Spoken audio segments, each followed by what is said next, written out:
Morning. One of the things that I was thinking about that happens a lot in large scale boarding facilities is everybody's an expert and everybody advises, and not always is it the right advice, not always is it the safest advice. So the one thing that I always tell my clients is, especially if they're in that circumstance, is if what your friend or your co-boarder offers you as advice doesn't sit in your gut as safe, especially safety issues, if it doesn't sound like something that's safe, or it sounds overly abusive, or on the flip end of that, too, too passive of a correction,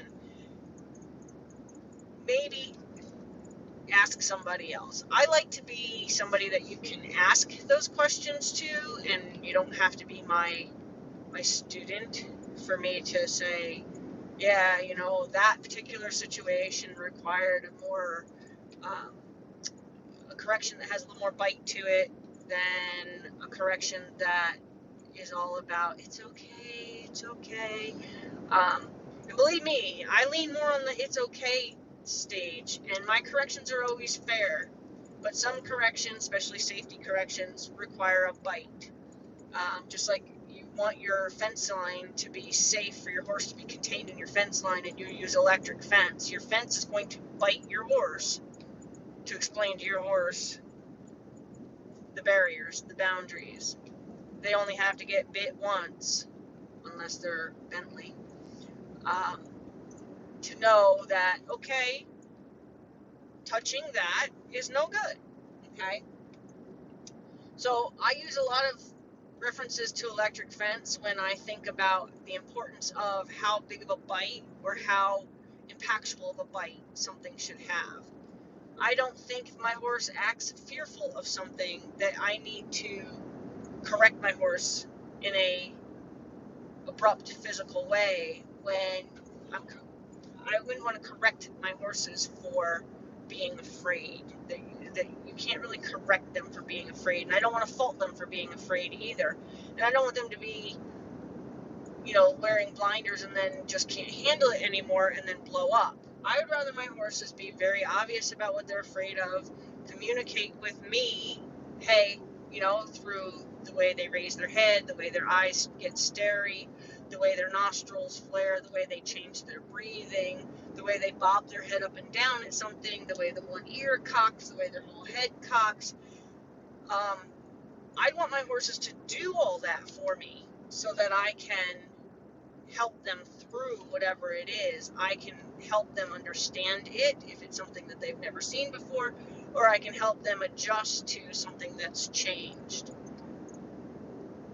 So if, say they change something in your arena, or they parked a piece of equipment near the entrance to the arena, and your horse is having a really, really hard time with being asked to pass that,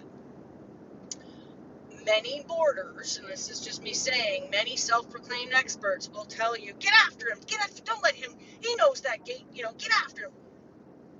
That would be not the time to do that. The time to say, hey, I realize you see this is new. It's probably not going to move for the next month, so we're going to have to explore it and get over it. So let me help you do that. When you treat your horse like that, your horse looks to you for guidance. Your horse will see something that scares them, and the next thing they look at or for is you. As opposed to being afraid of something, knowing they're going to get beat for it, so then they suck it up, they hold their breath or whatever, and then they just can't handle it and they blow up. That's the result of when you get after a horse for being afraid, okay? Then they're afraid to check in with you because they know that you're going to think they're ridiculous, and they're going to be treated aggressively for something that's scaring them. So, everyone go around me, please. There we go.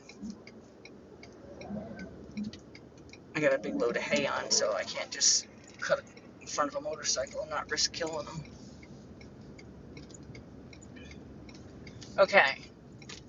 So that's all I wanted to say is if it doesn't sound like the advice you're getting sits good in your gut as being the way it should be handled, something specific should be handled, ask somebody else that you respect their answers before you just, and don't ever, ever, and I mean this for even when you're riding, don't ever let anybody bully you into doing something that you don't feel safe about. Don't ever let somebody tell you don't get off. Don't get off. He's going to win. Don't get off.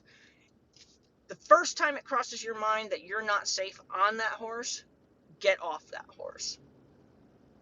Don't end up in the hospital saying, I knew I should have gotten off.